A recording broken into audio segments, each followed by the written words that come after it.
damai yang luar biasa. Salam perdamaian. Apa kabar Sobat Damai?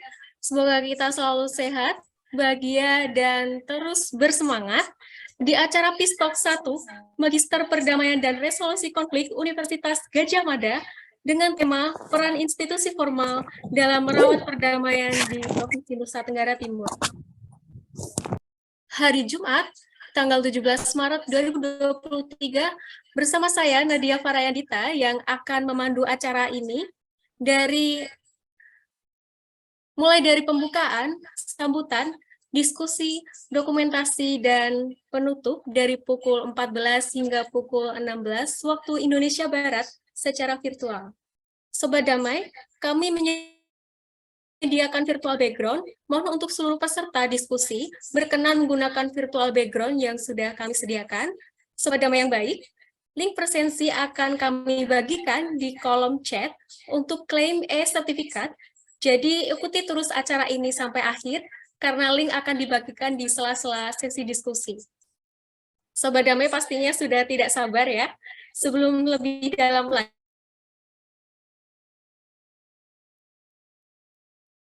ya, topik hari ini adalah mengenai peran institusi formal dalam merawat perdamaian terkhusus di Provinsi Nusa Tenggara Timur.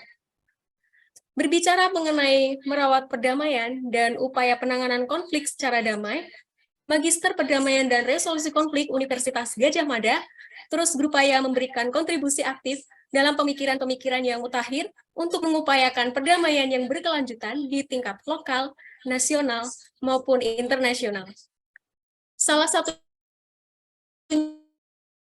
melalui forum akademik PISTOK yang akan mempertemukan para pemerhati dan penggiat isu perdamaian dan resolusi konflik untuk bertukar pikiran dan merefleksikan bersama mengenai sejauh mana peran institusi formal dalam merawat perdamaian, khususnya di Nusa Tenggara Timur, yang telah menerima penghargaan dari Kementerian Agama sebagai provinsi paling toleran nomor 1 di Indonesia pada tahun 2022.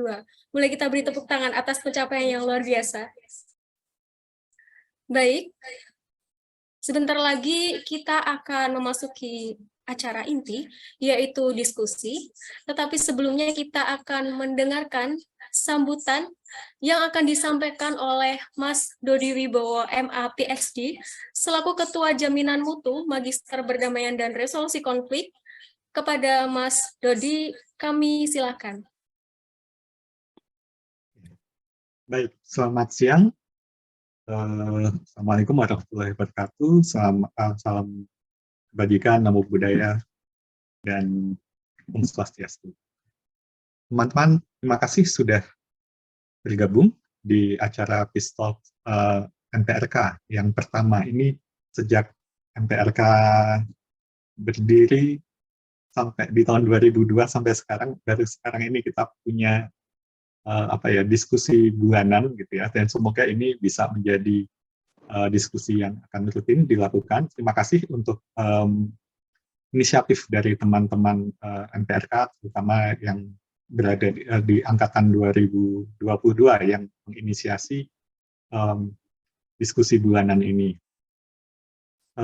Ya, mungkin itu dari saya. Saya senang sekali Pak Pius Rengka bisa bergabung. Pak Pius adalah alumni dari MPRK UGM, angkatan yang awal. Beliau bergabung di tahun 2003 kalau tidak salah, angkatan ketiga UGM, MPRK UGM ya. Dan saya senang sekali melihat bagaimana peran beliau yang sangat besar, terutama di Nusa Tenggara Timur, bagaimana beliau berperan di saat ini sudah menjadi staf khusus Gubernur Nusa Tenggara Timur, dan sebelumnya juga Pak Pius juga ada di DPRD juga. Nah, beliau ini menurut saya sangat membanggakan begitu ya, karena ketika kita punya alumni yang pernah belajar di MPRK UGM, kita berharapnya di MPRK UGM itu bahwa para alumni itu akan selalu menerapkan perdamaian, nilai-nilai perdamaian, keterampilan perdamaian di dalam semua kegiatan yang dilakukan dalam kerja profesionalnya, sehingga ya kita ini adalah usaha kita bersama untuk mewujudkan Indonesia yang damai. Jadi mungkin itu saja sambutan dari saya. Selamat berdiskusi dan terima kasih sekali lagi kepada Pak Pius sudah hadir dan juga kepada panitia dari MPRK Angkatan 2022. Terima kasih. Assalamualaikum. Ya. Terima kasih Mas Dodi atas sambutannya. Selanjutnya sudah hadir bersama kita saat ini Bapak Pius Rengka MSc. Beliau merupakan staf khusus Gubernur Provinsi Nusa Tenggara Timur dan alumni MPRK Angkatan 3 tahun 2004. Selamat datang Bapak. Dan kali ini kita akan dimoderatori oleh Kak Glory Prayoga yang merupakan salah satu mahasiswa MPRK Angkatan 2022.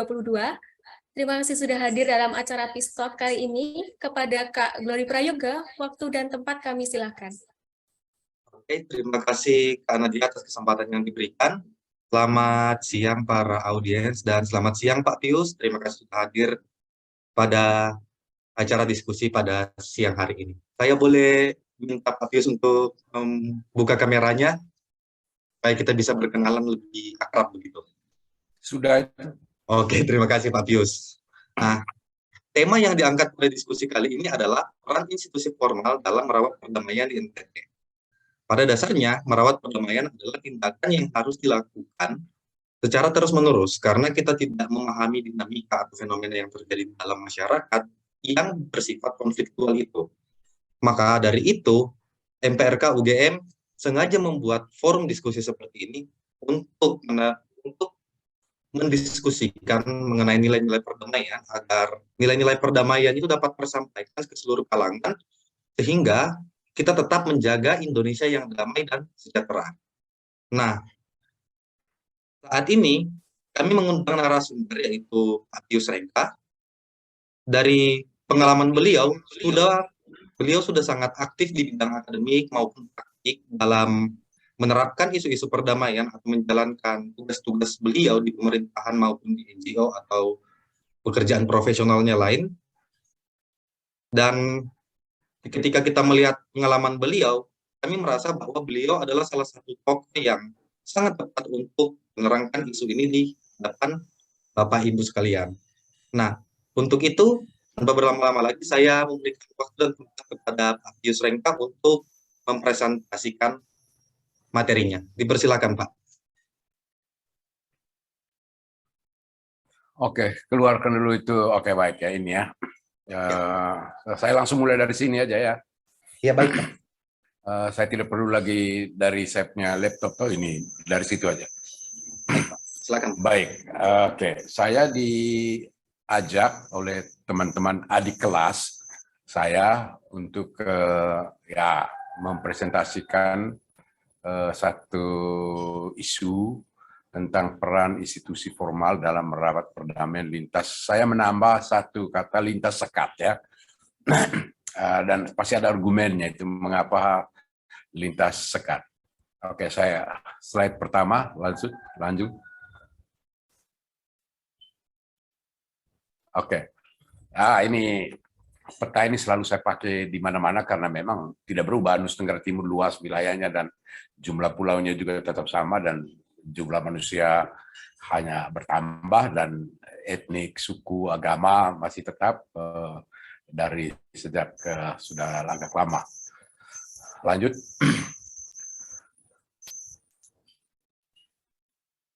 Slide berikutnya, tolong. Oke. Nah ini jumlah suku ya, ini kiri kanan ini saya bikin satu merah, satu biru ini hanya supaya enak saja dipandang aja gitu. Nah memang di sini ada 18 suku yang saya bisa pantau, bisa catat untuk presentasi ini. Karena apa? Karena memang suku-suku yang ada di Nusa Tenggara Timur ini juga membawa serta bahasanya. Bahkan adat istiadat juga memang dari satu tempat yang lain dengan satu suku dengan suku yang lain atau etnik satu dengan etnik lain itu memang sangat berbeda. Saya bisa bicara misalnya tentang Manggarai, kebetulan dari Manggarai Flores, itu sekarang tuh sudah ada 3 kabupaten, Manggarai Timur, Manggarai, dan Manggarai Barat. Nah, secara umum bahasa Manggarai itu relatif sama, tetapi dialek bahasa Manggarai satu dengan lain itu berbeda. Tapi adat istiadat mereka juga di dalam urusan perkawinan itu berbeda satu dengan yang lain. Kemudian di bagian Manggarai Timur ada satu kelompok kecil itu menggunakan bahasa Ronggakue yang sama sekali seluruh orang Manggarai tidak mengerti bahasa-bahasa mereka itu. Dan pemangku bahasa-bahasa itu masih sangat sedikit, jumlahnya tidak banyak lagi. Dan di Alor misalnya juga yang saya tahu itu ada sedikitnya ada 38 bahasa lokal, bahasa daerah, bahasa suku yang satu dengan lain juga tidak saling mengerti. Karena itu memang gejalanya di sana bahasa Indonesia itu relatif bagus sekali penggunaannya karena mereka mau kalau bertemu satu ya. Oke, slide berikut. Tolong slide berikut. Oke. Nah, gambaran relasi gender identity itu ya seperti ini ya, saya lukiskan bahwa Nusa Tenggara Timur umumnya ya khusus Pulau Timor misalnya, apalagi Kota Kupang itu saya pernah menyebutnya sebagai Kota Kupang itu sebagai kota batu bertanah-tanah. Jadi bukan kota bertanah berbatu-batu, tapi kota batu bertanah-tanah. Tetapi secara umum relasi antara laki dan perempuan itu dan memerankan fungsinya itu juga ada beberapa hal yang memang ada wilayah tertentu yang sangat paternalistik, tapi ada daerah tertentu yang sangat materialistik. Dan misalnya di NTT ini ada dua suku yang sangat matrilineal, bukan materialistik ya, tapi matrilineal, itu di Malaka dan di Ngada gitu. Tapi yang lain-lain itu patrilineal. Dan itu kekuatan laki-laki itu cukup dominan di dalam sejarah itu. Dan kemarin saya ikuti satu diskusi tentang Sumba, itu juga memang problem relasi gendering juga di Sumba itu juga sangat ketat antara kelompok kasta tinggi yang umumnya dicirikan dengan nama umbu, dan kelompok kasta menengah yang lebih merdeka, dan lalu kelompok yang di bawah yang disebut hamba. Dan ini sebetulnya konteks Nusa Tenggara Timur. Lanjut ke berikut. Nah, gejala konflik yang pernah muncul di Nusa Tenggara Timur sejak saya masuk di Nusa Tenggara Timur tahun 1986 sampai sekarang itu saya mencatatnya ada 3 gejala konflik utama atau yang sering menonjol atau yang sering muncul di dalam kaitan dengan Nusa Tenggara Timur. Pertama itu yang ada kaitan dengan konflik agraria. Mengapa konflik agraria ini sangat penting?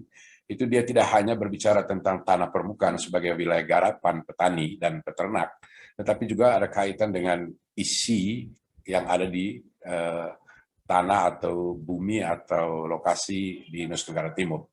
Nah, kita pernah lihat bahwa di Nusa Tenggara Timur ini konflik agraria itu atau gejala konflik agraria itu mulai muncul misalnya ketika terkait dengan pengelolaan sumber daya alam. Itu ada kaitan dengan tambang mangan, kemudian geotermal sekarang ini makin rame di Flores dan khususnya Manggarai, dan belakangan ini sudah mulai muncul juga konflik itu di Ulumbu di Manggarai Selatan.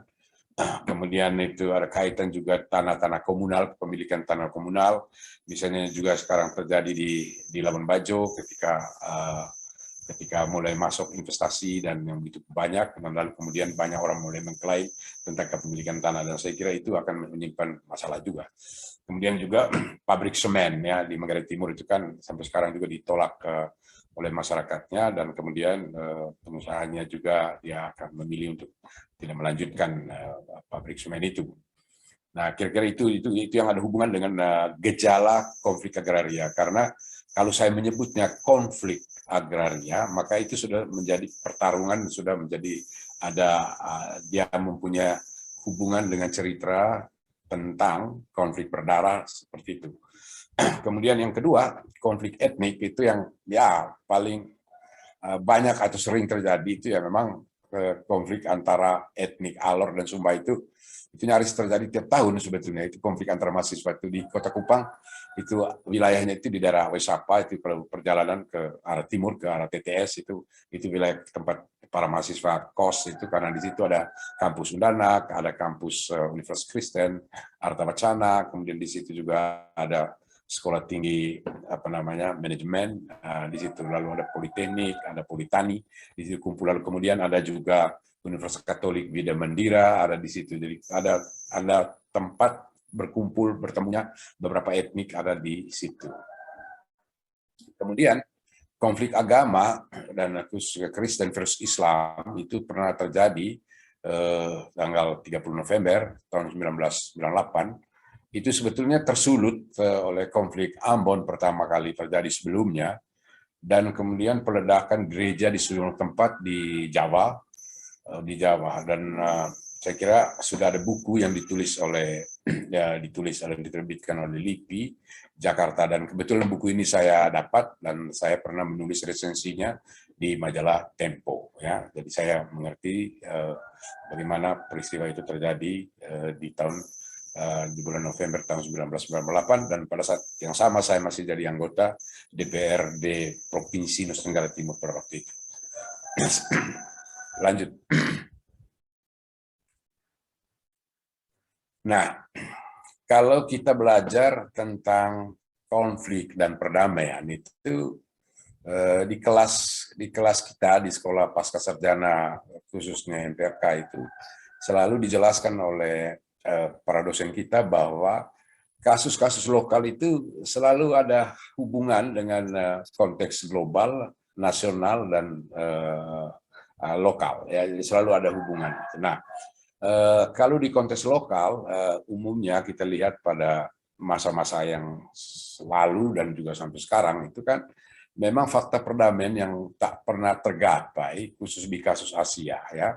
Analisis data internasional tentang konflik-konflik dunia menunjukkan bahwa berbagai konflik di Asia itu kan memang berlangsung paling lama dibandingkan di kawasan lain di dunia. Itu rata-rata 45 tahun. Dan itu kita tahu betul saat catatan dalam sejarah kita mengerti bahwa konflik-konflik itu terjadi di banyak sekali di kawasan Asia.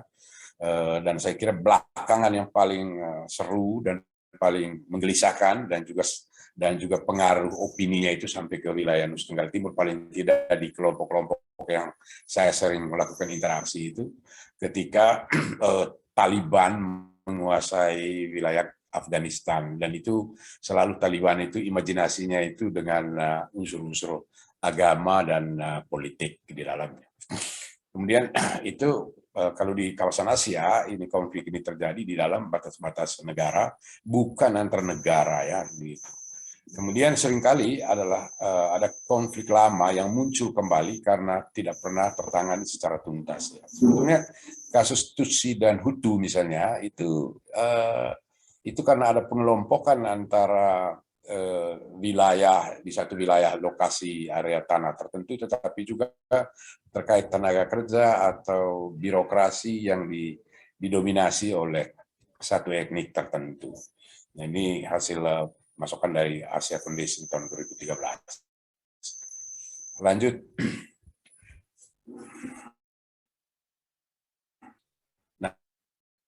Nah, di kasus Asia di dunia, di global itu, perdamaian itu selalu menjadi cerita tentang kegagalan atau kegagalan tentang perdamaian itu. Menurut laporan dari World Development Report itu tentang konflik, keamanan, dan pembangunan tahun 2011 itu, kebanyakan perjanjian damai itu gagal.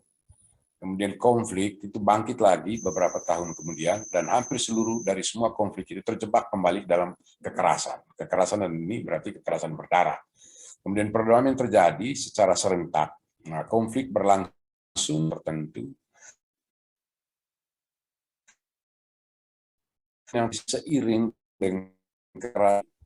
Jadi itu juga saya kira di Indonesia ada hubungannya juga nanti kalau kita bisa menjelaskan bagaimana Poso, bagaimana Ambon, dan bagaimana Kupang, dan konflik lain misalnya ketika bom meledak tahun 2023, ya, kali lalu itu ketika Merusi dan kawan-kawannya meledakkan satu tempat hiburan di Denpasar. Itu. Lanjut. Terus, Mas. Nah, perjanjian damai itu kan perjanjian damai itu selalu menjadi produk elit politik, ya.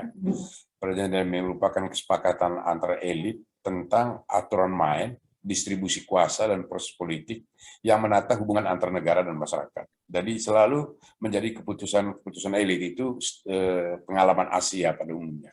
Kesepakatan politik itu dicapai melalui proses formal dalam bentuk perjanjian damai dan atau diikat dalam regulasi atau buat konstitusi, maupun proses-proses informal di mana keduanya dikendalikan oleh elit politik dan elit tradisional yang acap menolak kemajuan substantif atas pemenuhan hak perempuan, khususnya yang di wilayah-wilayah di kawasan Asia, dan juga saya kira berpengaruh juga kepada wilayah-wilayah lain di kawasan Indonesia Timur. Lanjut, lanjut. Oh, mana ini? Nah, kemudian kita lihat gejala politik ekonomi dari perdamaian itu dengan liberal peace itu. Perdamaian liberal itu selalu mengutamakan transformasi melalui kestabilan makroekonomi, pengurangan peran negara, pengecilan ruang kolektif dan publik, pemupukan kekayaan pribadi, serta bergantung pada privatisasi, pada ekspor dan investasi luar negeri untuk menggerakkan pertumbuhan ekonomi. Dan saya kira itu juga pengalaman Indonesia sekarang ini juga kita lihat bahwa saya melihat bahwa ada pertarungan antara kekuatan besar di dunia, misalnya Amerika, Uni Eropa, dan juga Cina, dan juga bagaimana ASEAN melakukan konsolidasi kekuatannya, dan itu akan sangat berpengaruh nanti pada gilirannya ke tempat kita. Dan itu saya kira kalau ditarik ke Nusa Tenggara Timur nanti itu, maka wilayah-wilayah gerakan tentang Pasifik Selatan itu akan ikut berpengaruh nanti sampai ke level kita di Nusa Tenggara Timur. Lanjut, Yoga. Lanjut, Yoga. Nah, sekarang pertanyaannya, bagaimana NTT 10 tahun belakangan ini? Saya sengaja mengambil 10 tahun belakangan ini supaya saya mudah lihatnya. Pertama, gejala konflik itu memang sering muncul seiring dengan perebutan sumber daya agraria sebagai sandaran pokok kehidupan masyarakat petani. Masuknya modal, investasi. Jadi, dalam poin pertama ini, saya mau katakan begini. Setiap sumber daya yang mulai ada kapitalisasi di dalamnya, itu hanya tunggu waktu dia akan timbul konflik, ya. Jadi itu akan konflik. Karena apa? Karena akan nanti menyulut pengentalan konsolidasi kepemilikan lahan, dan para kepemilikan lahan ini nanti ada hubungan dengan tanah-tanah komunal, ya. Misalnya di NTT ini pernah ada perdebatan di DPR provinsi itu, versi Dinas Pertanian itu menyebutkan bahwa itu adalah lahan kosong, lahan nganggur. Tapi versi peternak itu mengatakan itu lahan itu tidak nganggur. Mengapa? Karena lahan yang ada itu, yang dilihat oleh Dinas Pertanian sebagai lahan pengerti para peternak. Nah, ini menjadi perdebatan tersendiri di situ. Dan saya kira bahaya. Begitu. Kemudian konfliknya berbasis etnik dan agama, ya belakangan ini itu tidak ada, ya. Itu sejak kerusuhan 30 November itu yang menurut saya yang agak tanggal 8, karena saya sendiri pada waktu itu terjebak di dalam jebakan massa itu. Jadi harusnya normalnya saya dari KR itu sampai ke rumah saya itu naik motor per jam itu harusnya sampai 7 menit. Tapi pada hari tanggal 30 November 1998 itu dengan jarak waktu 10 jam baru sampai di rumah. Ya, gitu. Jadi ini nah, tapi 10 tahun peristiwa yang terjadi 30 November 1998 itu tidak pernah muncul sangat kuat, dan waktu itu memang itu tabiat bawaan, sehingga pada waktu itu beliau memang segera mengumpulkan sosial politik dan juga elemen-elemen kelompok masyarakat sipil yang memiliki imajinasi kultural keagamaan, berbasis keagamaan itu. Itulah memang tampaknya di Nusa Tenggara Timur umumnya dan khususnya di Kupang juga tidak ada masalah dengan konflik-konflik yang berbau kekerasan. Nah, kemudian Provinsi NTT itu menjadi salah satu provinsi dengan prestasi penjaga harmoni lintas sekat sangat baik ya. Sebagai materi disebut oleh moderator itu, dia mendapatkan prestasi seperti itu. Nah, bahkan tapi setahu saya juga kalau dibandingkan dengan Salatiga, itu Salatiga itu terbaik sebetulnya untuk menjaga menjaga perdamaian itu. Memang itu kota kecil, itu hanya kota media ya.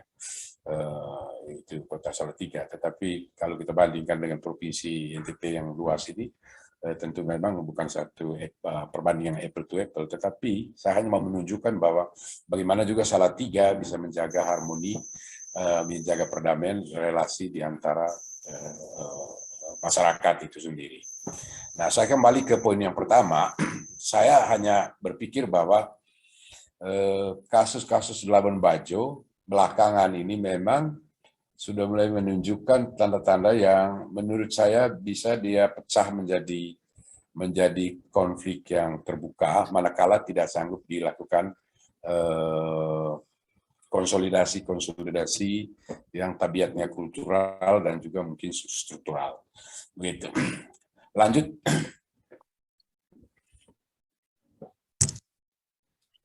Nah, pertanyaan kan, mengapa misalnya NTT sanggup menjaga harmoni?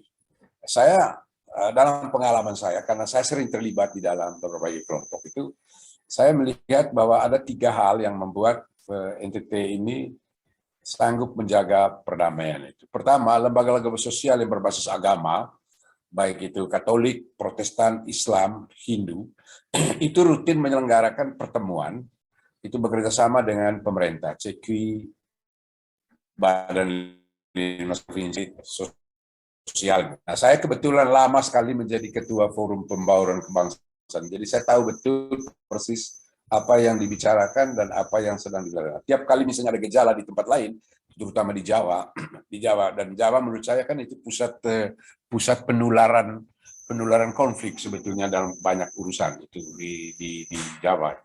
Dan Jawa dalam hal ini khusus Jakarta itu seringkali menjadi pusat penular atau menyebarkan virus konflik di mana-mana di Republik Indonesia ini. Nah, dan biasanya kalau ada gejala itu terjadi di Jakarta misalnya, ambil contoh misalnya kalau FPI, HTI waktu itu mulai membuat apa, kita di sini langsung segera secara otomatis itu untuk segera melakukan konsolidasi, berdialog, berkumpul dan mendiskusikan itu. Dan di Forum Pembauran Kebangsaan itu tidak hanya urusan dengan etnik, tetapi juga kita dengan institusi lain, misalnya dengan militer dan juga kepolisian, angkatan udara dan angkatan laut seringkali berkumpul, bahkan dengan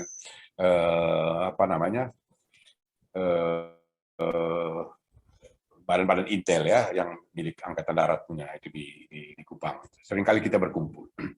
Nah, kemudian kedua, forum bentukan pemerintah seperti Forum Kerukunan Umat Berbeda Agama dan Forum Pembauran Kebangsaan itu rutin itu menyelenggarakan pertemuan yang membahas isu-isu lintas sekat dengan tujuan tunggal untuk menjaga harmoni relasi antar umat dan anggota masyarakat. Nah, sementara pada waktu krisis relasi sosial di konteks nasional itu memang segera disambut dengan dialog di lapisan elit lokal. Jadi di tingkat elit lokal itu kita sambung dan kemudian nanti akan terhubung dengan media. Media dulu zaman-zaman sebelum ada media sosial ini kan kita langsung terhubungkan dengan media-media mainstream seperti Surat Kabar di sini, Surat Kabar Pos Kupang, kemudian Kursor, Timex, NTT Express pada waktu itu masih hidup, dan kemudian di Flores ada Surat Kabar Flores Pos, yang selalu berusaha menjaga, mengendalikan dan menyebarkan tema-tema kehidupan yang rukun, damai untuk berelasi sosial.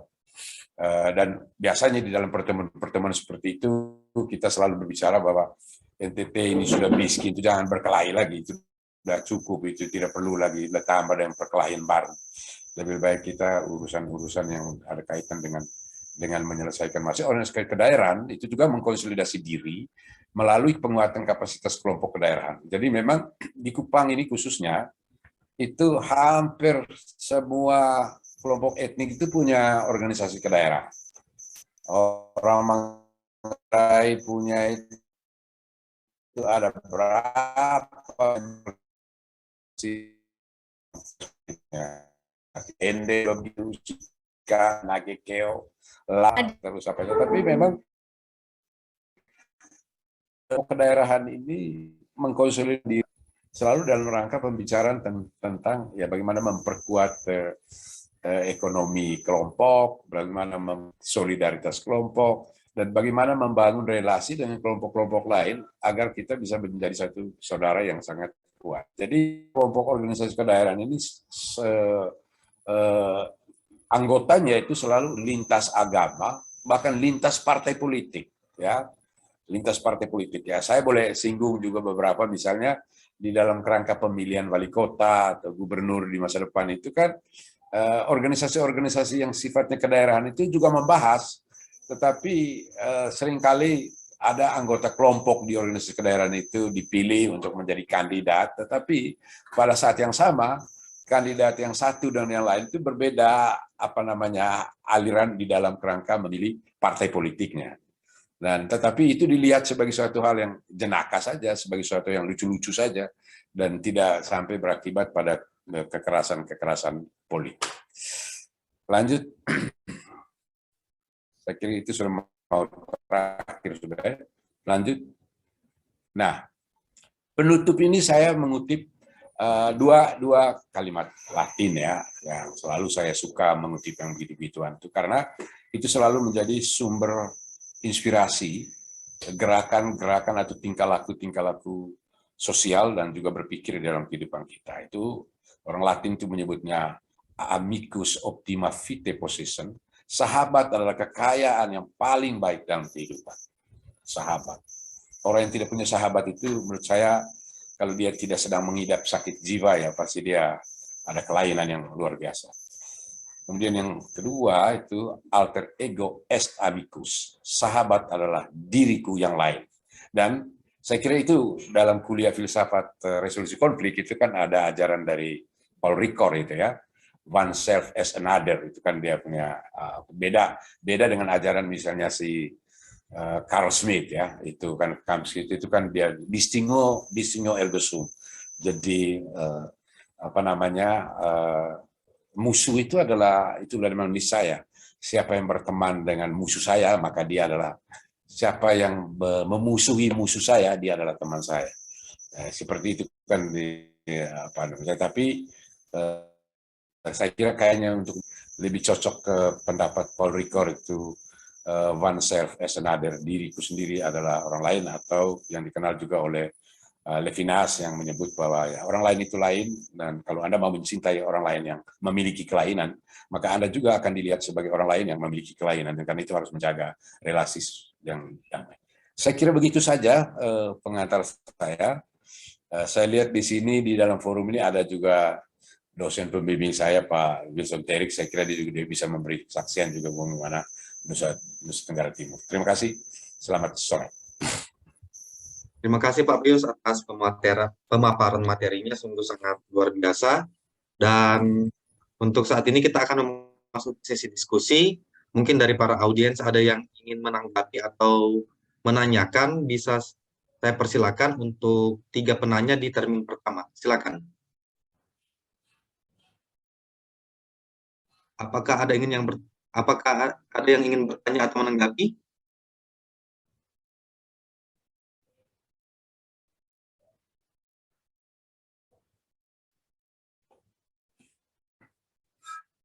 Mungkin baik kalau misalnya Pak Yoga, mungkin Pak Wilson ada, kebetulan Pak Wilson ada kan, beliau juga tahu itu bagaimana itu khusus konteks NTT. Oke, baik. Kalau begitu mungkin atas rekomendasi Pak Pius, mungkin Pak Wilson bisa memberikan sedikit pemaparannya. Dipersilakan Pak.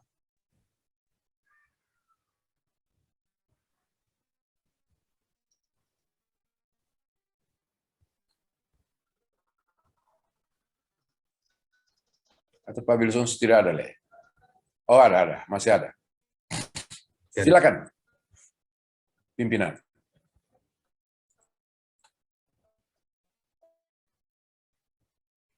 Tes, apakah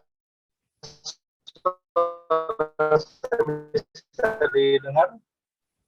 agak terganggu suaranya. Halo, Pak Yoga. Iya Pak, sudah Suara terdengar. saya bisa didengar? Agak sedikit putus-putus Pak.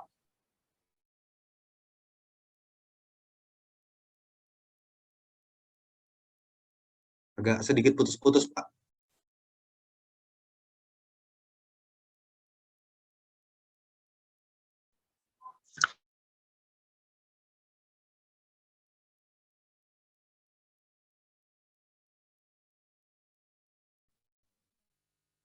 Oke, mungkin ada gangguan jaringan atau mungkin ada audiens yang lain yang ingin bertanya. Saya persilakan untuk 3 penanya di termin pertama.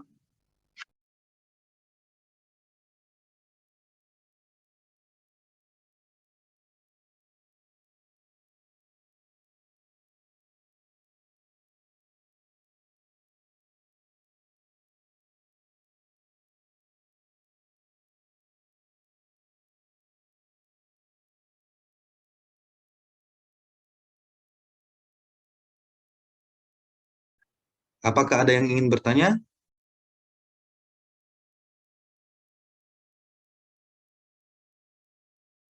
Dengar, Pak Yoga? Iya, sudah kedengaran Pak sekarang. Oh ya, maaf Pak Yoga, karena tadi jaringan sempat naik turun. Apakah saya masih boleh bicara? Oh iya, silakan Pak, silakan. Ya, pertama terima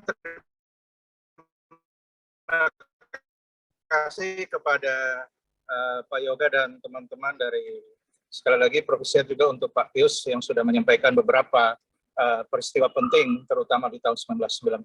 Hanya ada satu catatan Pak Pius, konflik di Kupang 30 November 98 itu bukan merespon peristiwa di Ambon, karena konflik Ambon itu baru di 19 Januari 99. Jadi 30 November 98 di Kupang itu merespon konflik di Situbondo yang terjadi dari tahun 96 sampai awal 98. Itu saja catatan saya untuk presentasi Pak Pius tadi. Kurang dan lebihnya karena beliau memang tokoh akar rumput ya, salah satu aktor gerakan sosial di NTT, sehingga yang beliau sampaikan saya kira ya sudah sangat sesuai dengan realita yang ada ketika itu. Hanya catatannya kita bukan merespon Ambon, tapi merespon konflik di Situbondo 96 sampai awal 98. Nah, pecah konflik Kupang 30 November 98, lalu menyusul Ambon 19 Januari 99, dan konflik di Ambon berlangsung cukup lama. Kalau di Kupang cepat reda, bisa diselesaikan, dan satu hal yang mungkin perlu saya tambahkan adalah konflik di Kupang itu tidak ada korban jiwa dari pihak, banyak rumah yang dibakar, rumah ibadah yang dibakar, banyak yang mengungsi, tapi tidak jatuh korban jiwa. Itu saja tambahan dari saya, Pak Yoga, saya kembalikan. Terima kasih. Oke, baik. Terima kasih Pak Pius.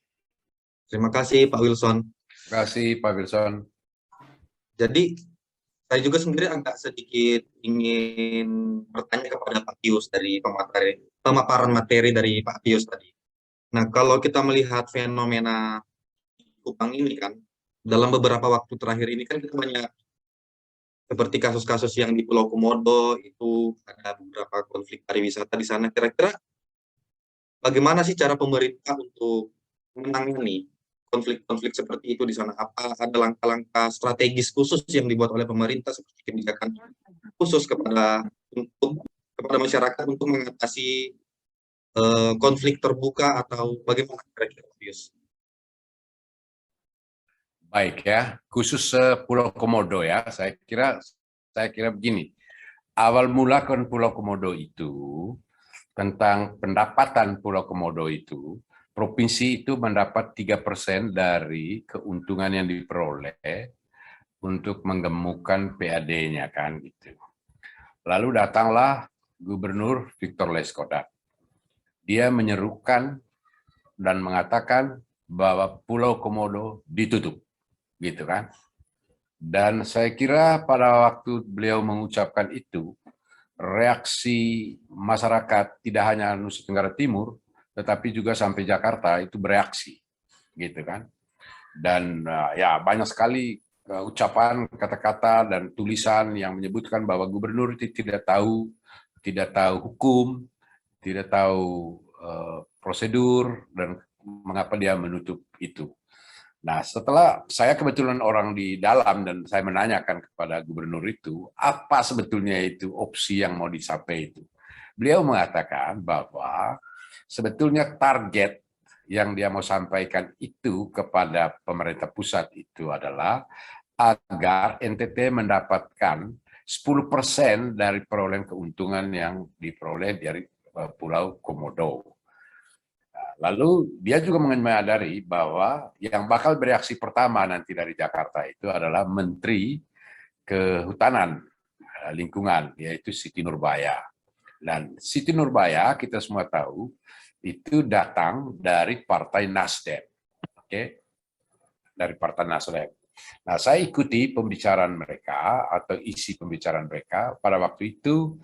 Menteri Kehutanan dan Lingkungan Siti Nurbaya menyebutkan bahwa oke, itu tapi Komodo tidak boleh ditutup, tetapi NTT boleh mendapatkan 15% dari perolehan keuntungan yang diperoleh. Maka kita lihat di sini yang ditargetkan oleh si gubernur itu adalah 10%, tetapi pemerintah pusat melalui Menteri Kehutanan itu 15%. Tapi apa reaksi pada waktu itu oleh Gubernur Tenggara Timur? Dia tidak melunak, tapi makin keras. Makin keras, bahkan dia mengatakan bahwa Anda tidak mengerti, ini daerah saya berhak untuk mengatur di sini. Lalu Menteri mengatakan, tapi ini undang-undang mengatakan, ya ubah itu undang-undang gitu, ubah undang-undang. Nah, tapi karena kerasnya seperti itu, maka Menteri Kehutanan ini kembali ke Jakarta. Nah, Victor Leskodat ini sudah menghitung bahwa kalau sudah Menteri Kehutanannya itu sudah takluk tidak bisa diatasi, maka dia sadar bahwa ini akan sampai di istana. Maka orang yang bakal diutus itu, dan dia sudah hitung itu bakal diutus itu adalah Pak Luhut. Apa yang terjadi kemudian? Pak Luhut datang dan menemui Victor, dan saya ingat kalimatnya itu mengatakan bahwa Victor, ini negara kesatuan, ini bukan kau bikin negara sendiri. Jadi kita jangan ribut-ribut ini soal Pulau Komodo ini. Lebih terakhir kalau konkuren itu berarti kan 50% pembagiannya kan gitu. Perebutan tentang itu kan. Nah, apa yang diucapkan oleh Victor pada waktu dia cerita kepada saya menyebutkan bahwa sesungguhnya pada saat pernyataan dari Pak Luhut itu di luar target dia, karena targetnya itu hanya 10%, sekarang menjadi 50%. Tetapi menurut dia, kita tidak boleh menunjukkan bahwa itu kegembiraan yang luar biasa, tetapi kita cukup mengirimkan pesan saja mengatakan bahwa oke, untung saja yang datang ini adalah Pak Luhut Pangaribuan. Sehingga bagi Pak Luhut bahwa ini adalah kemenangannya Pak Luhut di dalam bernegosiasi. Tetapi sesungguhnya yang mendapatkan keuntungan yang paling besar adalah Gubernur NTT Victor Leskodat. Dan itu yang sekarang sedang terjadi. Dan lanjutan dari pernyataan konkuren ini itu diminta supaya ada satu keputusan hukum yang untuk berlaku untuk Pulau Komodo. Nah, sejak saat itulah kemudian Pulau Komodo itu lalu menjadi perhatian banyak orang dan perhatian dunia juga untuk melihat bahwa kebijakan yang diambil itu sudah selesai terhadap Pulau Komodo. Nah, belakangan kemudian ketika dia memasang tiket masuk Komodo itu sebetulnya hitungannya karena ditemukan oleh hasil riset yang dibuat, saya kira UGM terlibat dalam riset itu, UGM, kemudian IPB, itu menyebutkan bahwa sebetulnya banyak sekali sumber daya laut yang dirusak oleh para wisatawan yang berlagak atau berpura-pura menjadi penyelam, menikmati alam bawah laut, tetapi banyak sekali biota di laut itu yang sebetulnya dicuri dan juga dirusak. Dan itulah sebabnya mengapa beliau mengatakan bahwa memang harus naik ini biaya masuk ke Pulau Komodo. Dalam hitungan-hitungannya itu sebetulnya memang apa yang diusulkan oleh UGM dan IPB pada waktu itu sebetulnya angka itu tidak terlalu jauh berbeda. Dan kata lain, apa yang dihasilkan oleh riset atau survei atau penelitian yang dibuat oleh IPB dan UGM itu sebetulnya tidak jauh berbeda dengan apa yang dia dampakkan. Saya kira begitu tentang Pulau Komodo ya, itu alasannya cukup panjang. Sehingga kita mengerti konteksnya itu, sejarahnya kayak apa, latar belakangnya dan ceritanya kayak gitu. Terima kasih. Oke, terima kasih Pak Pius. Ini ada beberapa pertanyaan di kolom chat Pak Pius, tapi sebelum beralih ke kolom chat, saya ingin memberikan kesempatan kepada Pak Taufik untuk bertanya dulu. Silakan Pak. Baik, terima kasih Pak Pius. Saya pengen bertanya soal tadi yang slide akhir, yang judulnya mengapa NTT sanggup menjaga harmoni gitu. Itu kan ada lembaga non formal ataupun lembaga formal yang ikut digerakkan gitu ya Pak, dari bawah itu, dari akar rumput itu. Nah itu pertanyaan saya, apakah itu bergerak secara mandiri atau itu ada ikut perintah? Jadi ada, apakah itu mix dua-duanya atau sendiri-sendiri gitu? Maksudnya dari atas pemerintah melalui PKUB yang ikut digerakkan oleh pemerintah ataupun dari Kesbangpol, atau masyarakat itu bergerak secara mandiri, atau ada aktor-aktor seperti Pak Pius yang ikut mengorganisir masyarakat untuk sadar juga aktif di gerakan-gerakan seperti itu Pak Pius. Ini sebagai tanggapan aja ya. Jadi saya itu bersama dengan imparsial itu melakukan gerakan-gerakan untuk menjaga kerukunan di Jawa Tengah, di Kabupaten Karanganyar, Kecamatan Ngargoyoso. Nah, di sana itu ada masjid gereja pura yang ada di satu kompleks, Pak. Jadi masyarakatnya itu pegunungan, karena konteksnya pegunungan itu secara sosiologis masyarakatnya kan sangat welcome dengan siapapun. Jadi karena welcome-nya masyarakat itu akhirnya banyak muncul apa ya, sarang-sarang ekstremis. Salah satunya ada pondok besar yang kemudian ikut menggawangi untuk produktivitas narasi-narasi ekstremis, kader-kadernya kayak gitu. Nah, saya kira pondoknya tidak perlu saya sampaikan, tapi kita berusaha menggerakkan masyarakatnya, berusaha untuk membuat komunitas sendiri, Pak. Jadi itu komunitasnya di luar FKUB ataupun PKUB. Jadi itu gerakan lintas iman, komunitasnya itu komunitas tokoh, ada tokoh agama sendiri, kemudian tokoh perempuan, sampai pemudanya ada sendiri. Jadi itu digerakkan untuk menjaga seperti yang Pak Pius sampaikan, itu ada forum-forum perjumpaan antar tokoh, antar generasi dan lain sebagainya untuk menjaga kerukunan gitu. Nah, pertanyaannya tadi Pak, apakah ini ada campur tangannya dari pemerintah atau gimana gitu Pak? Terima kasih Pak Pius dan teman-teman. Pak, langsung jawab ya. Boleh, Oke, Pak. Mas Taufik, terima kasih. Saya kira itu pertanyaan sangat bagus itu Mas Taufik. Jadi gini, kalau melihat relasi dasar orang NTT itu, relasi dasar itu, mereka kan sebetulnya kan orang NTT ini kan latar belakangnya kan petani dan peternak ya, latar belakang umumnya petani dan peternak. Nah, sebagai petani dan peternak itu kan mereka berusaha menghindari betul konflik, itu satu. Kemudian yang kedua, rela juga di NTT ini kan kawin-mawin antara etnik itu dan antar lintas agama itu biasa sudah dari dulu itu. Nah, tapi seingat saya itu mulai tahun 70-an ketika politik masuk dan membawa agama masuk, itu sudah mulai ada pertarungan-pertarungan seperti itu. Nah, kalau misalnya kasus Nusa Tenggara Timur ya, saya perlu sampaikan, kalau Nusa Tenggara Timur ini, kalau pemilihannya levelnya gubernur, itu selalu akan ada pertarungan dalam tanda petik, tapi tidak pernah mengalami pertarungan kekerasan. Selalu ada pertarungan antara kelompok Protestan dan Katolik ya. Dan kelompok Islam itu semacam apa namanya, semacam daging timbangan aja. Kalau dia mau memenangkan yang Protestan, dia akan lari ke situ. Dia mau memenangkan Katolik, dia larinya ke situ, kekuatan-kekuatan itu. Tetapi semuanya dijalankan, dikerjakan dengan baik. Tetapi kalau pemilihan bupati, levelnya itu isu agama itu tidak kuat. Dia lemah, tetapi dia menjadi isu etnik, subetnik dia, isu etnik. Misalnya di Rote, misalnya Rote Barat, Rote Timur, TI atau Dengka, seperti itu. Kalau di Kupang itu nanti akan tarung itu apa, Rote, Sabu, Timor, Flores, seperti itu. Tetapi itu semacam isu yang dipakai untuk memenangkan elektoral, tapi tidak pernah mengalami konflik yang luar biasa. Itu satu. Kemudian yang kedua, tadi Mas Taufik disebutkan bahwa memang secara mandatori kan memang ada keputusan Mendagri, keputusan Mendagri terkait perlu dibentuknya itu lembaga-lembaga seperti Forum Kerukunan Umat Beragama, kemudian Forum Pembaruan Kebangsaan. Karena apa? Karena memang pemerintah tidak bisa atau tidak sanggup mengurusi semua hal.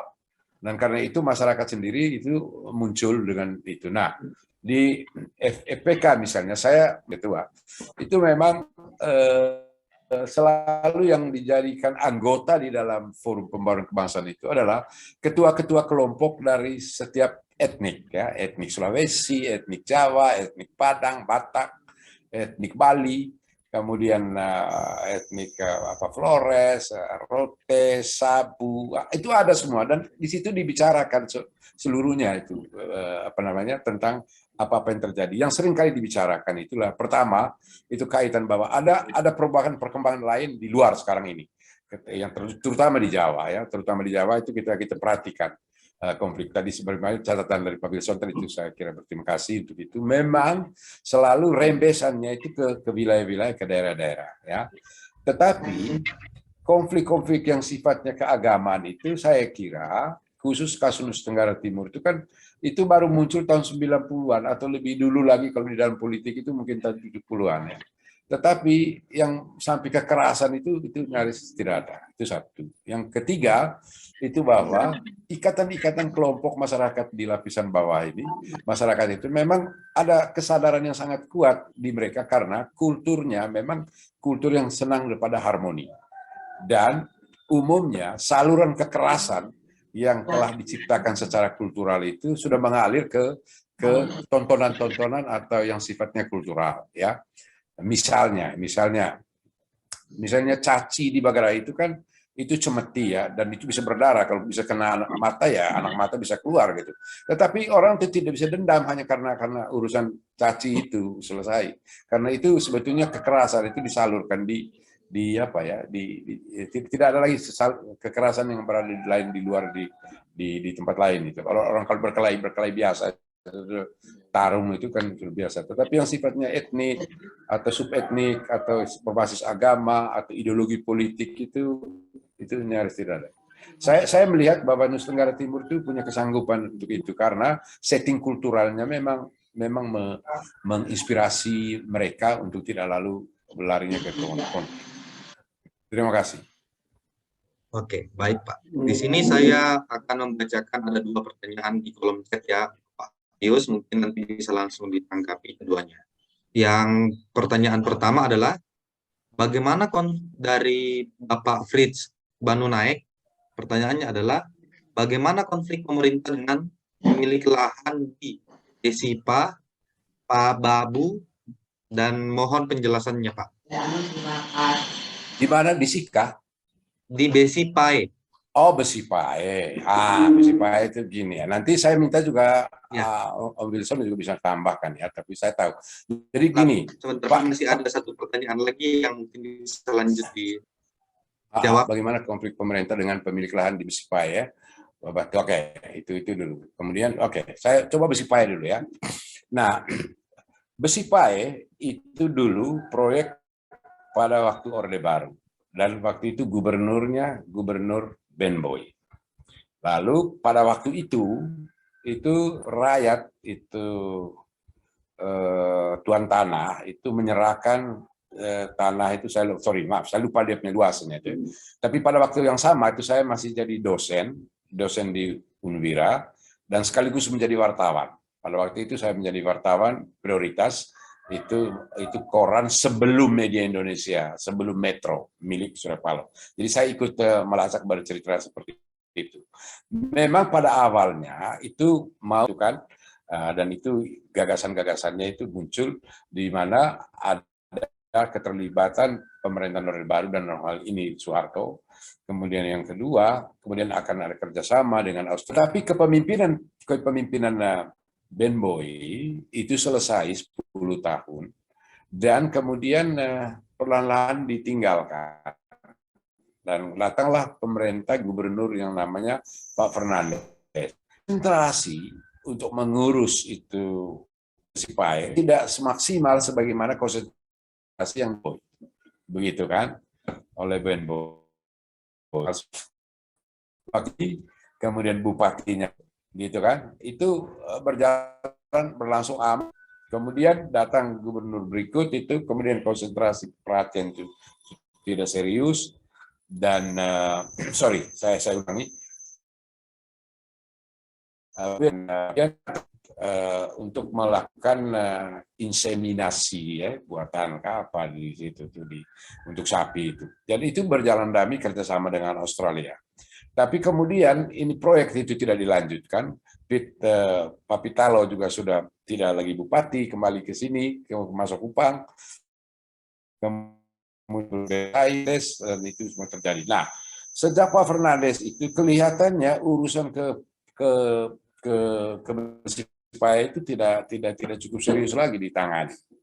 Apa yang terjadi kemudian ialah bahwa prasarana gedung itu yang ada di Besipai itu kemudian tidak fungsional. Nah, kalau tidak fungsional ini kan ya petani melihat kemudian ada orang juga tidak serius awalnya itu untuk tinggal di situ. Tapi lalu tidak ada yang tegur dan kemudian mereka mengerjakan lahan itu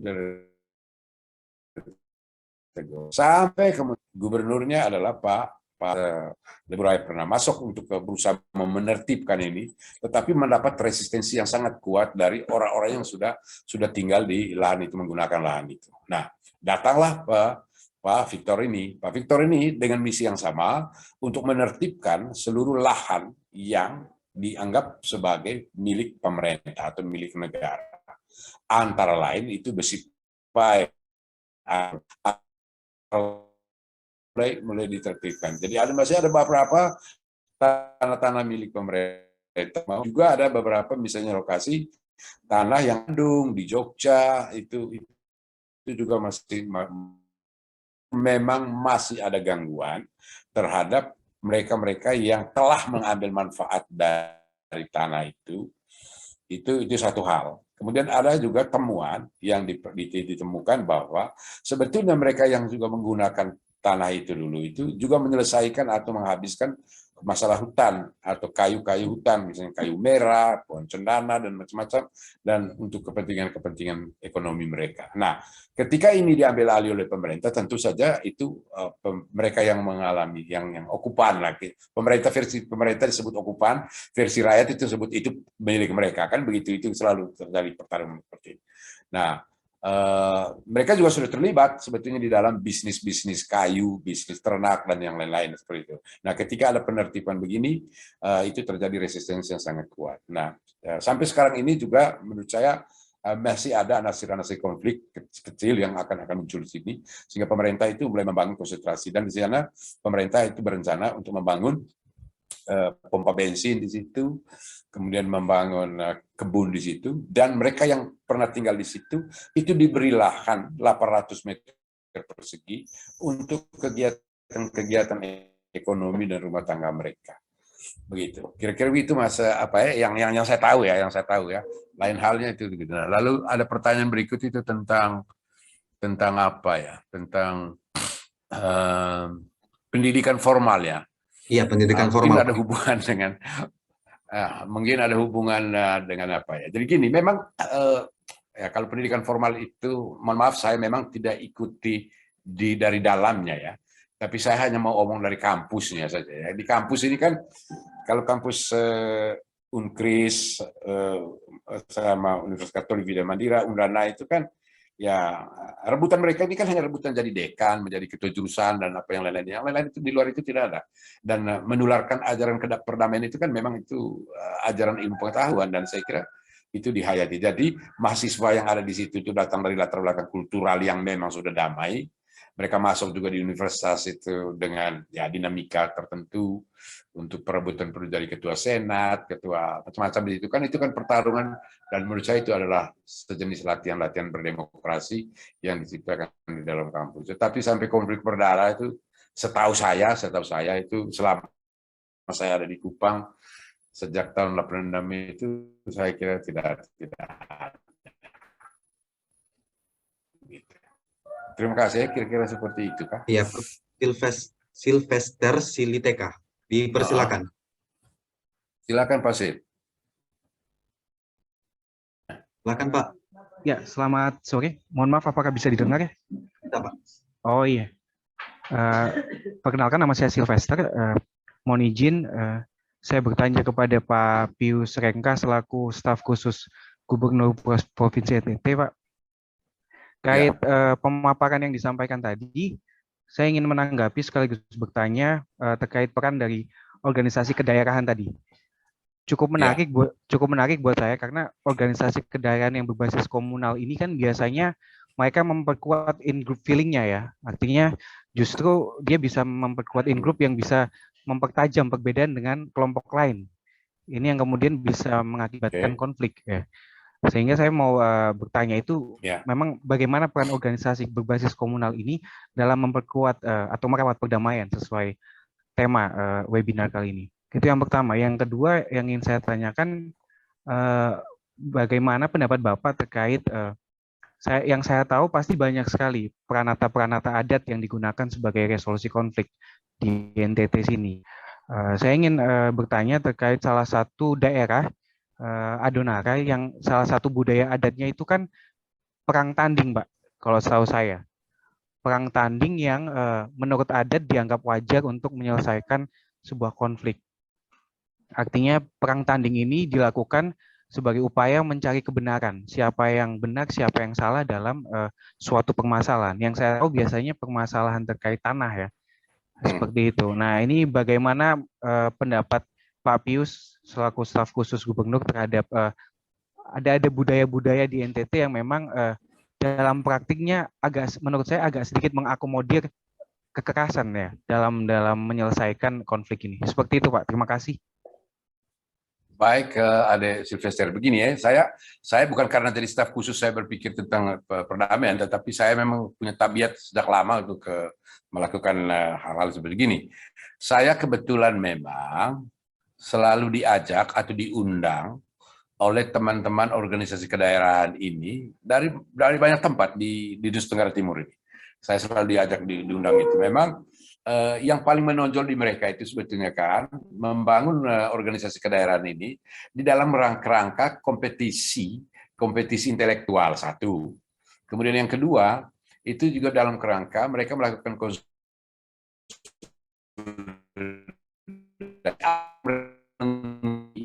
organisasi.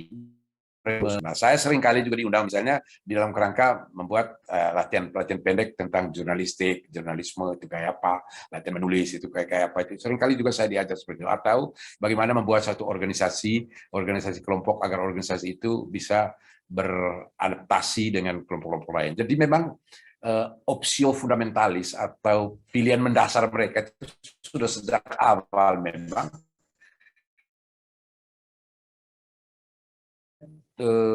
karena belum ada contoh yang mengkonsolidasikan perang etnik itu di Kupang ya. Meskipun sering kali terjadi, ada juga terjadi misalnya di daerah Oesapa ya, kalau orang-orang sudah pernah datang ke Kupang itu antara orang Sumba dan orang Alor. Nah, sebutan orang Sumba dan orang Alor ini kan sebetulnya kan banyak Sumba yang lain juga sebetulnya tidak suka dengan perkelahian itu. Kemudian begitu pun banyak orang Alor, itu namanya sebutan Alor dan Sumba itu adalah sebutan yang scaling up perkelahian yang biasa, mau diajak untuk ke konsolidasi etnik gitu. Tapi itu tidak pernah terjadi. Tidak pernah terjadi perang antara orang Sumba seluruhnya dengan orang seluruhnya. Itu yang pertama.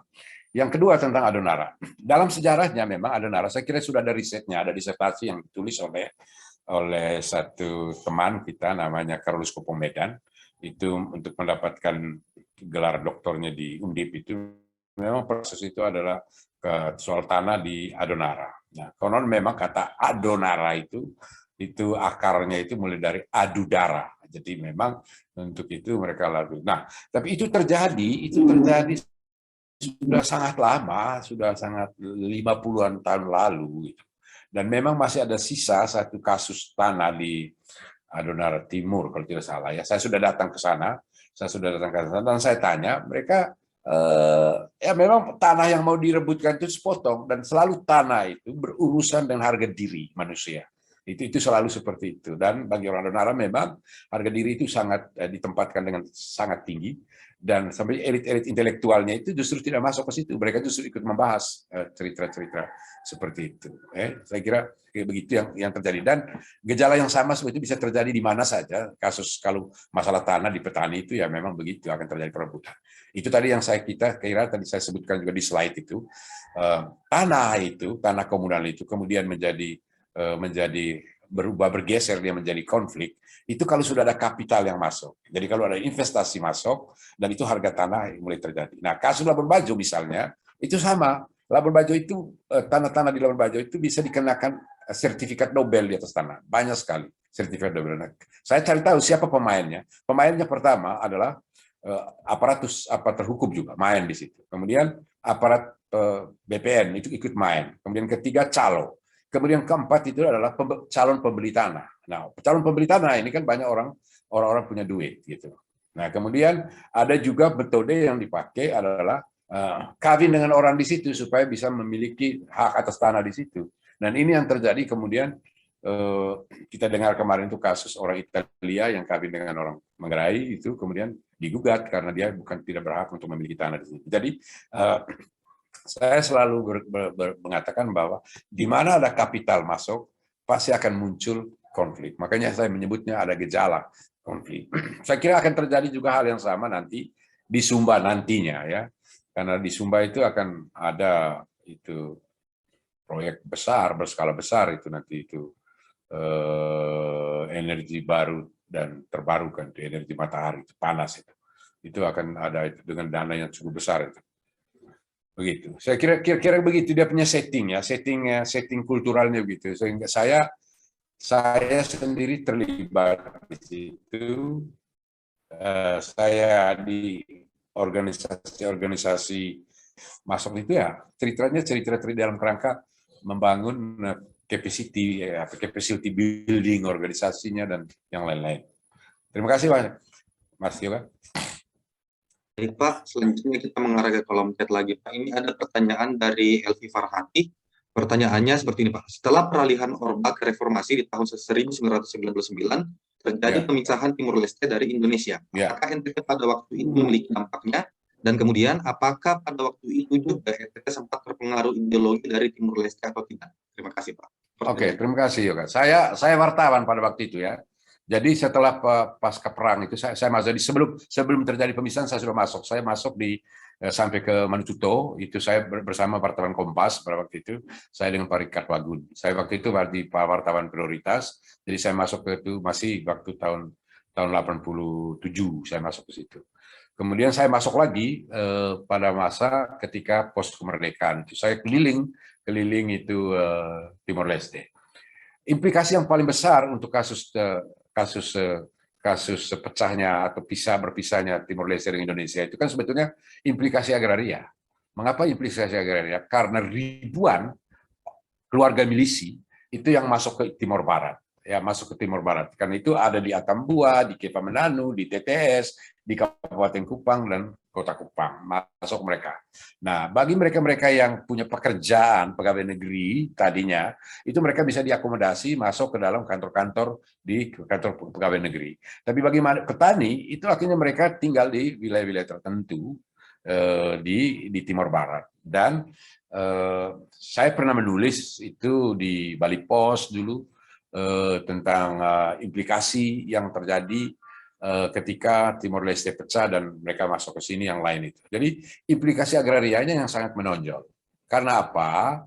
Karena mereka di sini kan banyak manusia, lalu kemudian mereka butuh tempat tinggal. Kalau sudah ada tempat tinggal, mereka butuh makan, dan untuk butuh makan mereka perlu bertani. Dan lahan pertanian ini mereka ya mulai merambah ladang yang dianggap kosong oleh masyarakat petani, mereka mulai mengerjakan dan terus menerus kemudian memang ada konflik untuk itu. Nah, pada waktu itu seingat saya, Presiden Sanana itu pernah datang ke Kupang dan saya meliputi itu ketika saya masih jadi stringernya untuk kantor berita Reuters itu. Saya menulis itu melaporkan itu bahwa memang bahwa implikasi langsung untuk Timor Barat itu pada pembebasan atau kemerdekaan Timor Leste itu terutama pada terjadinya pemadatan penduduk di sini. Karena saya hampir semua, mungkin 99,9% semua yang lari ke Timor Barat ini adalah keluarga milisi. Dan juga para pegawai negeri yang pro-Indonesia. Tapi lainnya itu tidak.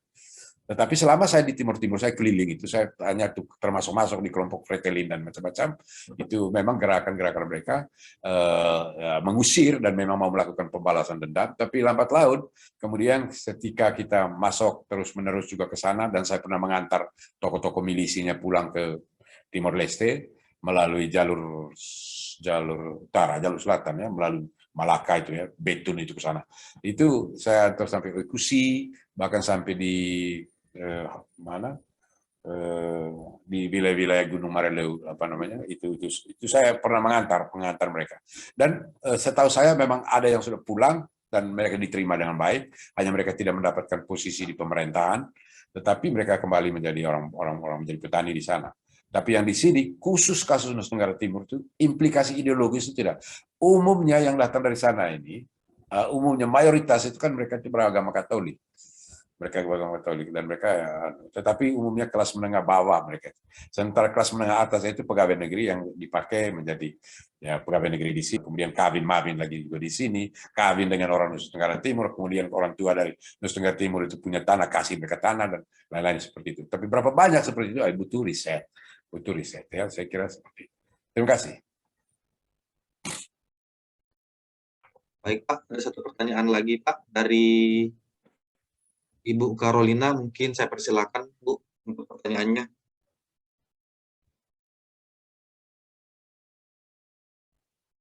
Bu Carolina, mungkin saya persilakan pertanyaannya. Baik, selamat siang Mas Glory. Apakah Ya, Bu, suara selamat saya siang. cukup terdengar? Iya, sudah terdengar Bu. Baik, terima kasih Mas Glory. Selamat siang pada Bapak narasumber, Pak Pius Rengka. Terima kasih untuk presentasinya, Pak. Saya Carolina dari MAP UGM. Kebetulan di prodi kami ada salah satu mata kuliah yang mengajarkan tentang manajemen resolusi konflik. Dan mungkin ini yang menjadi salah satu alasan saya ingin bergabung hari ini dengan Pak Pius. Yang pertama, saya izin menanggapi Pak berkaitan dengan masalah BSIPAE yang tadi sudah disampaikan oleh Bapak, sedikit bercerita. Yang menarik tadi Bapak sempat sampaikan bahwa sampai dengan saat ini konflik BSIPAE ini masih menjadi gangguan di NTT. Dan karena konflik ini cukup menyita perhatian dari masyarakat baik nasional maupun internasional, masalah konflik vertikal ini sudah kami bahas juga Pak di kampus, kebetulan di mata kuliah yang diajarkan. Yang kami mau tanyakan Bapak, karena kita punya kesamaan latar belakang ilmu tentang resolusi konflik, apakah pemerintah NTT sudah pernahkah melakukan anatomi konflik sejak konflik ini tadi diceritakan dari 1980-an sampai dengan saat ini masih menjadi gangguan? Apakah pernah dilakukan anatomi konflik terkait permasalahan apa sebenarnya yang ada di BSIPAE? Apakah berkaitan dengan antropologisnya atau masalah politik, ekonomi, kultur yang ada di daerah itu sendiri? Atau mungkin ada hasil-hasil riset lainnya yang pernah kami baca dan diskusikan di kampus, bahwa ada yang pernah melakukan penelitian dari masalah perspektif dari policy alienation pengasingan kebijakan yang dialami oleh masyarakat Besipai sendiri ketika tidak ikut terlibat di dalam mengambil keputusan tentang implementasi kebijakan, baik itu tentang pelaksanaan program Gerhan di tahun 90-an dan legalisasi dokumen pertanahan dalam bentuk sertifikat. Atau apakah memang ada masalah lain sepanjang pengalaman Pak Pius di NTT tentang masalah Besipai ini, karena begitu banyaknya informasi dan hasil-hasil riset yang sudah kami baca dan kami diskusikan, dan kami membutuhkan tambahan informasi dari Pak Pius sendiri sebagai pelaku mewakili pemerintah di NTT. Dan yang kedua, berkaitan dengan manajemen konflik, Pak, yang terblow up selama ini baik lewat media ataupun lewat tulisan-tulisan dari akademisi-akademisi yang sudah kami baca, manajemen konflik vertikal yang ditampilkan itu justru manajemen konflik yang destruktif. Apakah memang hanya upaya itu saja yang ditempuh oleh pemerintah Provinsi NTT, atau adakah manajemen konflik konstruktif yang pernah dilakukan? Kalau memang ada, hasilnya apa, Pak? Mungkin bisa diceritakan. Dan kalau memang itu berhasil, mengapa sampai saat ini konfliknya masih berjalan? Terima kasih, Pak.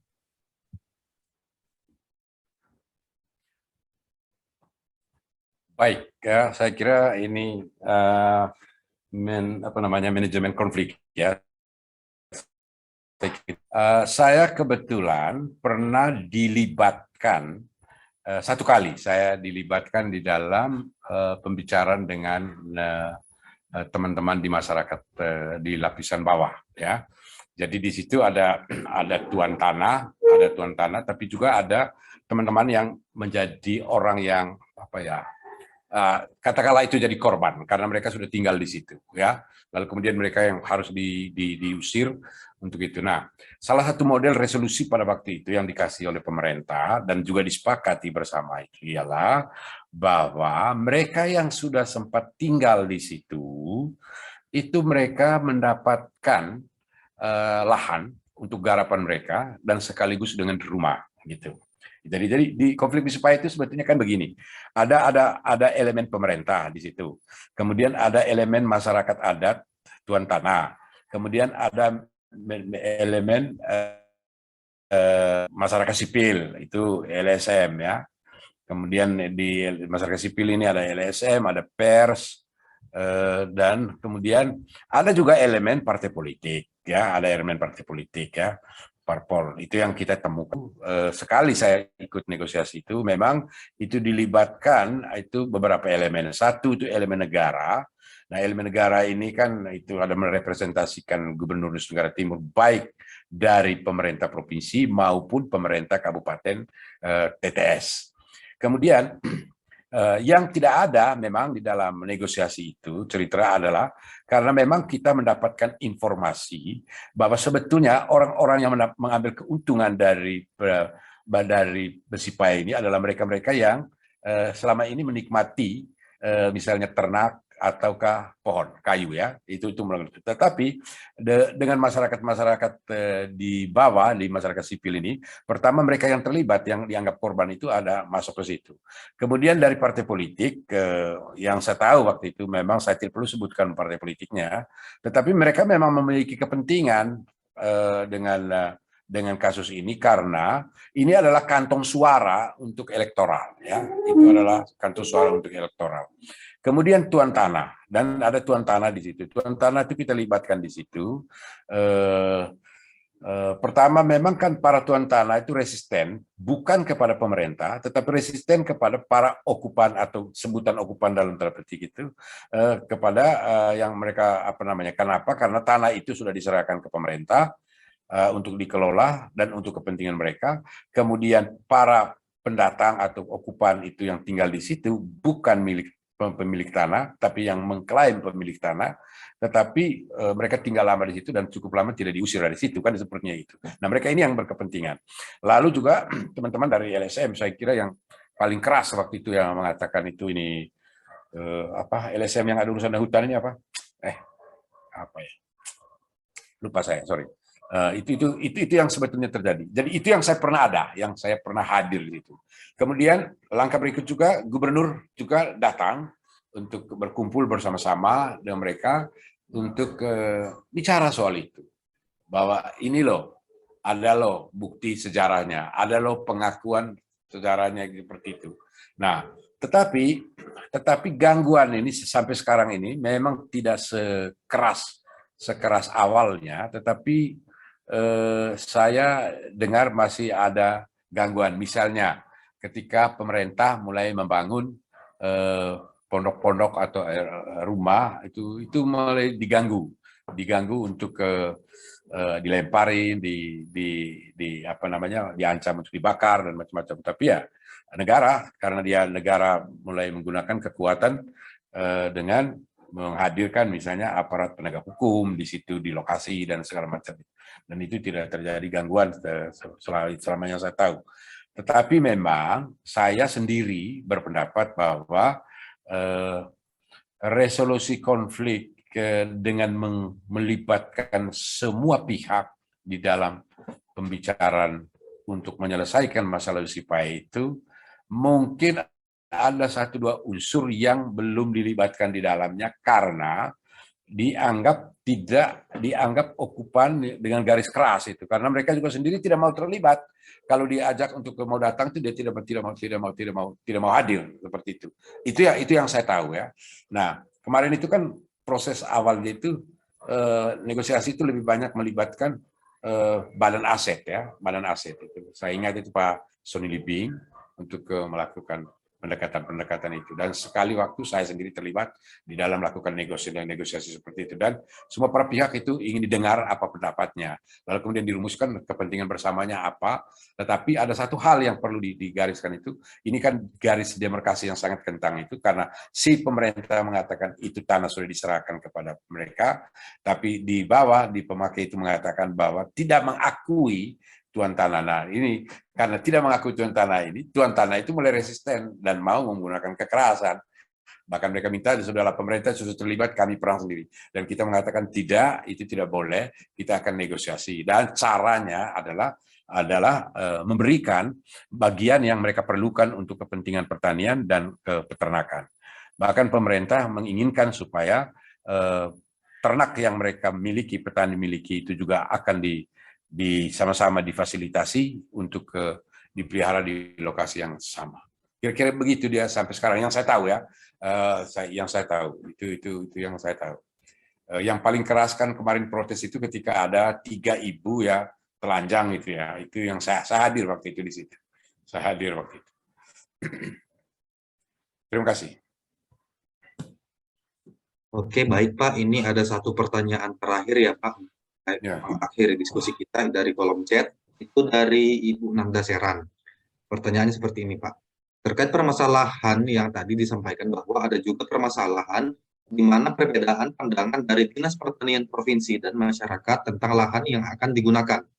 Mohon penjelasan lebih langsung, apa yang pemerintah Provinsi NTT lakukan ketika terjadi perbedaan pandangan antara instansi pemerintah dan masyarakat setempat tentang pengelolaan lahan tersebut. Mengingat permasalahan ini juga terkadang menjadi cikal bakal konflik di masyarakat. Oke, baik, terima kasih. Jadi gini, pemerintah provinsi ini kan sebetulnya spirit kerjanya itu adalah kolaborasi. Jadi Besipaya itu adalah satu kawasan areal yang tadinya memang digunakan untuk peternakan dan pertanian, kan gitu, untuk pertanian dan peternakan. Nah, kolaborasi, karena disebut kolaborasi maka dinas peternakan itu terlibat di dalamnya, dinas pertanian itu terlibat di dalamnya, bahkan dinas pariwisata juga terlibat di dalamnya, dan juga badan aset terlibat di dalamnya. Sama-sama mengelola urusan itu. Nah, kemudian dinas PUPR itu juga terlibat di dalam kerangka melakukan konstruksi, membuat konstruksi gedung dan segala macam perbaikan dan macam yang lain-lain. Bahkan juga Undana juga diajak terlibat terkait dengan pengelolaan pertanian, seperti misalnya gubernur ingin memasifkan tanaman kelor di sana, kemudian ingin mengkonsentrasikan sejumlah peternakan untuk penggemukan sapi di sana. Itu sebetulnya yang terjadi. Kenapa beberapa dinas itu terlibat di dalam itu? terlibat di dalam itu soal pemanfaatan atau memaksimalkan fungsi lahan di Besipae. Dan juga diajak itu masyarakat-masyarakat yang ada di situ. Masyarakat yang terlibat di sekitar situ, termasuk masyarakat yang tadinya resisten, awalnya resisten, dan sekarang mereka mulai sudah menerima, yang lain menerima karena mereka sudah mulai dibangunkan rumahnya untuk dan juga tanah untuk milik mereka. Itu yang saya tahu ya, itu yang saya tahu. Saya belum ke lokasi sudah 5 bulan kayaknya saya tidak ke lokasi ya. Saya tidak ke lokasi juga itu. Karena memang ya, secara umum sudah saya anggap sudah selesai mereka lakukan urusan Besipae. Terima kasih. Oke, baik. Berhubung waktu kita terbatas, maka untuk sesi tanya jawab mungkin saya akhiri sampai sekarang. Dan saat ini ada beberapa hal menarik yang saya temukan dari presentasi Pak Pius. Yang pertama itu Pak Pius itu melihat bahwa konflik ini adalah sesuatu yang seperti penyakit yang mampu menular, sehingga ketika tidak ada tindakan pencegahan atau untuk memutus jalur penularan itu, maka konflik ini akan bisa menjadi skala besar. Oleh sebab itu perlu adanya tindakan kolaboratif antara semua pihak, baik itu pemerintah maupun pihak non-pemerintah, untuk tetap menjaga perdamaian itu, seperti yang telah dilakukan oleh pemerintah Provinsi NTT. Nah, terus kemudian hal yang kedua adalah konflik ini semakin lama konflik dibiarkan, maka akan semakin sulit untuk diselesaikan. Oleh sebab itu juga tadi sempat saya simak bahwa Pak Pius sempat menyebutkan bahwa lebih baik itu kalau kita itu menyelesaikan konflik itu dengan cepat dengan cara yang kolaboratif. Intinya adalah bagaimana tindakan kolaboratif ini bisa dilakukan oleh semua pihak untuk merawat perdamaian. Sekian dari saya dan saya kembalikan kepada MC. Terima kasih. Baik, terima kasih Kak Yoga. Kami mengucapkan terima kasih banyak juga kepada narasumber kita hari ini, Bapak Pius Rengka, MSc, yang telah memberikan ilmu yang begitu luar biasa, juga antusiasme Sobat Damai semua. Kita tadi telah mengulik mengenai bagaimana peran institusi formal yang ada di Nusa Tenggara Timur melalui kesepakatan politik maupun proses-proses informal yang berjalan bersama. Jadi dalam mengusung intervensi, semua kalangan harus bertindak, berjalan beriringan, dan bekerja sama untuk mencapai perdamaian. Tentunya Sobat Damai dapat menerapkannya juga dari lingkungan yang paling dekat dengan kita, keluarga, hingga masyarakat luas, agar eskalasi konflik tidak semakin meningkat. Wah, menarik sekali ya pembahasan hari ini. Mengutip sedikit dari pembahasan kali ini, tadi ada amicus optima vitae possession, sahabat adalah kekayaan yang paling baik dalam kehidupan, juga alter ego es amicus, sahabat adalah diriku yang lain. Sebelum menutup acara ini, mohon berkenan untuk menyalakan kamera karena kita akan melakukan sesi dokumentasi.